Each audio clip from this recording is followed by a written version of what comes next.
Photo काढा, सगळ्यांचे videograph घ्या, सगळ्यांचे व्हिडिओ घ्या, सगळ्यांचे फोटो काढा।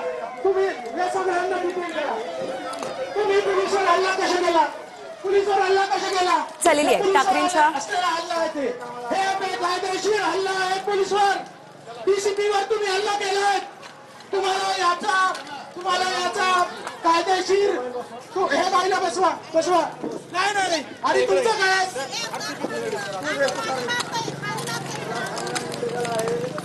तुम्ही सगळं चला रे, सर्व गाडीत बसा, त्या गाडीत बसा, सर्व महिला बसवा त्या गाडीत, मोठी गाडी घे पुढे।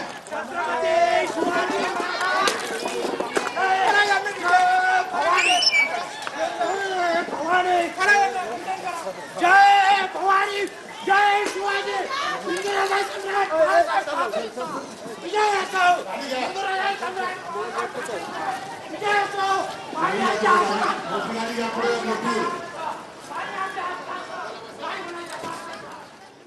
या संदर्भात अधिकचे अपडेट घेऊयात आमचे प्रतिनिधी ज्ञानेश्वर लोंढे यांच्याकडून। ज्ञानेश्वर, आपण पाहतोय पाण्याच्या मागणीसाठी ठाकरेंची सेना आक्रमक झालेली आहे, मात्र आता या ठिकाणी पोलिसांना सुद्धा मध्यस्थी करावी लागली आहे, नेमकं तिथे काय घडतंय?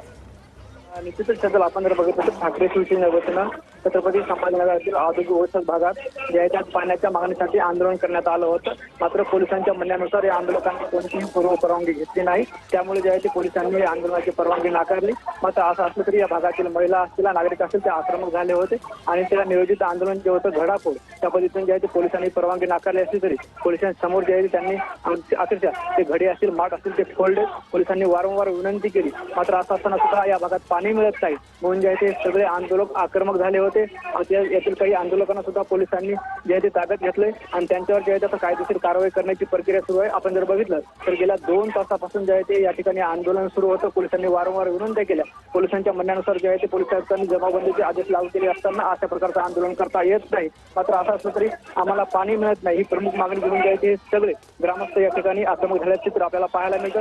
भजननगर परिसरातील हे सगळे चित्र आपण पाहतोय, या ठिकाणी जे आहे ते मोठ्या संख्येनं महिला एकत्रित आल्यात, मात्र त्यातली विशेष बाब म्हणजे ते पोलिसांकडे जे आहे ते महिला पोलिसांचा जो बंदोबस्त असणं अपेक्षित होतं तो बंदोबस्त या ठिकाणी पाहायला मिळत नाही आणि अशा पद्धतीने जे आहे ते आता पोलीस जे महिला असतील, आंदोलक असतील, यांना जे आहे ते ताब्यात घेताना आपल्याला पाहायला मिळतात आणि गेल्या 2 तासापासून जे आहे ते या सगळ्या भागात तणावपूर्ण शांतता आपल्याला पाहायला मिळते। धन्यवाद ज्ञानेश्वर दिलेल्या अपडेटसाठी।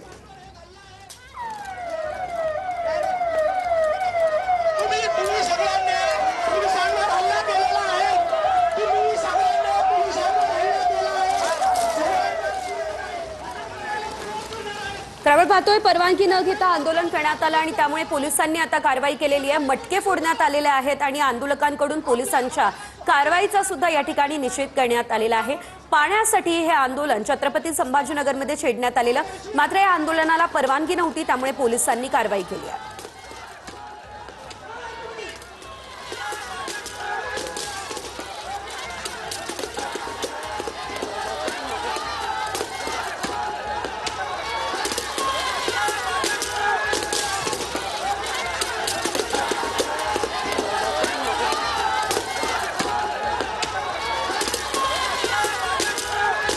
खवड्या डोंगर या परिसरामध्ये आंदोलन करण्यात आलं, आपण पाहतोय महिलांचा देखील मोठ्या प्रमाणात समावेश या आंदोलनामध्ये होता आणि त्यानंतर या ठिकाणी हे मडके फोडण्यात आलेले आहेत आणि पोलिसांच्या या कारवाईचा निषेध करण्यात आलेला आहे। काही जणांना पोलिसांनी ताब्यात सुद्धा घेतलेलं होतं। मटके फोडत आंदोलकांकडून पोलिसांच्या कारवाईचा निषेध झाला। खवड्या डोंगर या परिसरामध्ये पाण्याच्या मागणीसाठी छत्रपती संभाजीनगरमध्ये हे आंदोलन छेडण्यात आलेलं होतं। ठाकरेंची शिवसेना पाण्यासाठी या ठिकाणी आक्रमक झाली असल्याचं पाहायला मिळालं। मोठ्या संख्येनं महिला आणि कार्यकर्त्यांचा या आंदोलनामध्ये सहभाग असल्याचं बघायला मिळालंय।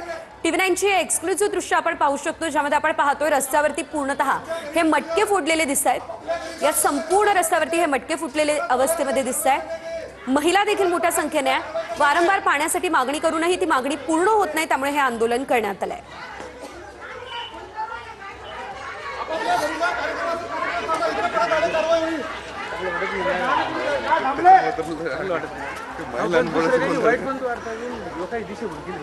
लोकांना सांगितलं काय माहिती का?